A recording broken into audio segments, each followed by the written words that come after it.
What up people, welcome back to another video. Today we're diving into two of Nikon's exciting mirrorless releases, the Nikon Z6 III and the Nikon Zf.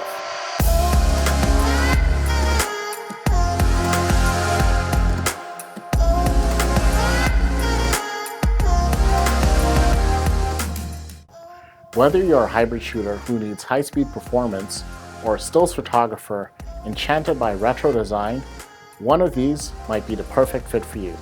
Let's break down everything you need to know to make the best choice.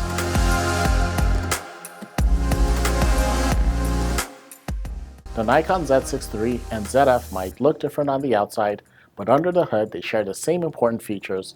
Both cameras come with a 24 megapixel full-frame sensor, solid autofocus, and a compact design that's perfect for professionals and enthusiasts alike. But what sets them apart? That's what we're here to discuss. Starting with the Nikon Zf, this camera's retro design is one of its biggest selling points. Inspired by one of Nikon's classic film cameras, the Zf features physical dials for ISO, shutter speed, and exposure compensation. It's not only about looks. These dials give photographers an intuitive, tactile experience. Now let's talk about the Nikon Z6 III. This model has a more modern design with an emphasis on functionality for hybrid shooters. It's got a big, bright top LCD, a comfortable grip, and a more streamlined button layout.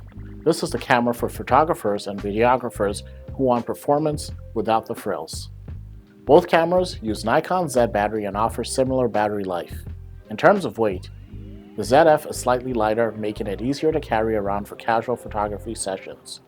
If you're going for style and compactness, the Zf is a bit more flashy, and if you are looking for better ergonomics, definitely pick the Nikon Z6 III.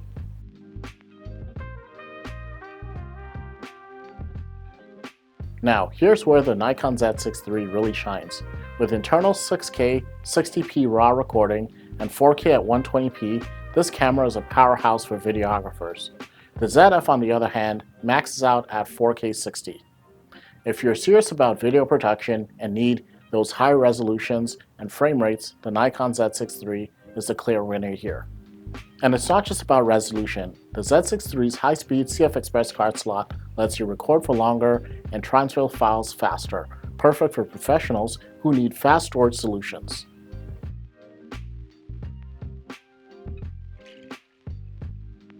Let's talk viewfinders. The Z6 III features a 5.76 million dot EVF with a 120 Hz refresh rate, giving you an incredibly smooth, high-resolution view. Composing shots, especially in fast action settings, feels fantastic. The Zf's EVF is also good, but it's a lower resolution and refreshes at 60 Hz, which is still solid, but not quite the Z6 III's level.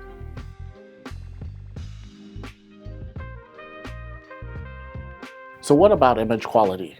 Both the Z6 III and the Zf share a 24 megapixel sensor, but they're optimized for different strengths. In mechanical shutter mode, the Zf has a slight edge in dynamic range, especially at lower ISOs.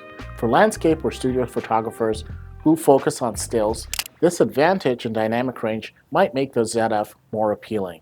But if you shoot action or prefer an electronic shutter, the Z6 III excels thanks to its partially stacked sensor. It handles rolling shutter better and can achieve faster burst rates, which is a big deal if you shoot sports or wildlife. So check this out. One of the downsides of the new partially stacked sensor in the Nikon Z6 III is the fact that dynamic range takes a little bit of a hit. Compared to the Nikon Zf, according to lab tests, the dynamic ranges at the lower ISOs from ISO 100 to about 800 is technically slightly worse than the Nikon Zf. But in actuality, you should really not consider that part of your decision making, and I'm about to show you why. Okay, so if you look at this image, you can see that it's severely underexposed. If you look at the histogram, all the information is on the left-hand side of the chart, and if you know how to read an histogram, you'd know that this means that it's severely underexposed.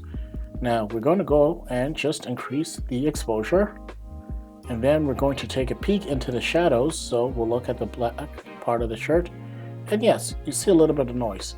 But is that noise significant? Absolutely not, right? If we zoom down here, again, not that much noise. And if we try and play around with actually editing this photo, this is what I would do to recover this photo. So maybe increase exposure a bit, increase the shadows a little bit. I will decrease the highlights just to get back some of that skin. Increase the contrast a little bit, reduce the blacks a little bit. I might actually bump the saturation just a little bit. And then skin is looking a little green to me, so I would turn up the magenta just a little bit. Perfect. And I might even drop a gradient mask here to just increase the exposure on this end and even it out. There we go. Perfect. And then selecting my normal layer, I will then go back into the shape to get rid of that vignetting. And because I've added a lot more exposure, I will now turn this down to somewhat of a normal exposure. Perfect. Reduce the shadows just a tad bit. Okay. And there we go.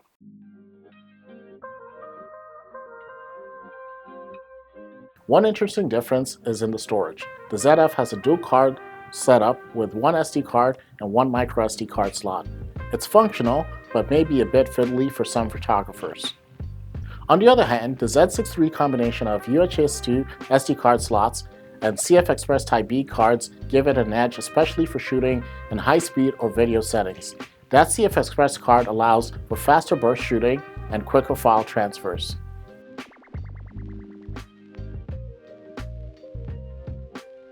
When it comes to autofocus, both cameras have Nikon's latest autofocus algorithms, but the Z6III has a slight advantage thanks to the faster sensor readout.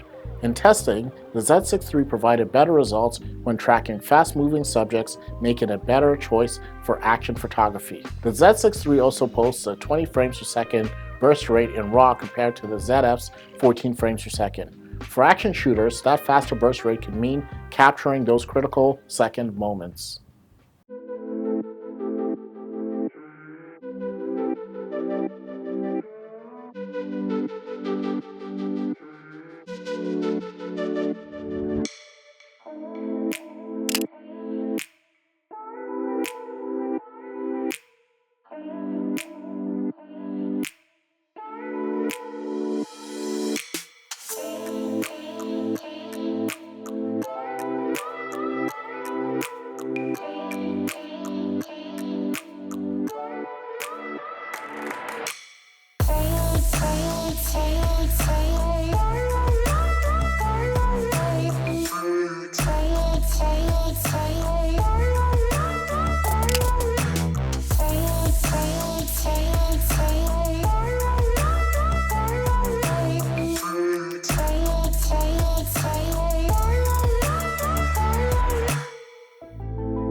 Here's the bottom line. The Nikon Z6 III comes in at around $500 more than the Zf, but you're paying for those extra video features, faster burst rates, and a more advanced viewfinder.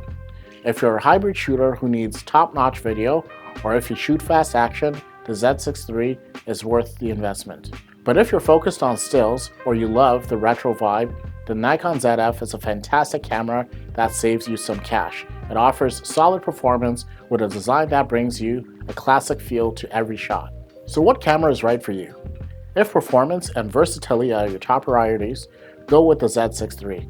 But if you're after a unique, stylish camera that's great for stills and doesn't break the bank, the Zf is a compelling choice. Whatever you pick, Nikon has packed a ton of value into both of these cameras, and you can't go wrong with either one. Thanks for watching. Don't forget to like, subscribe, and hit the bell for more in-depth comparisons. Drop a comment below and let us know. Are you team Nikon Z6 III or team Nikon Zf? See you in the next video.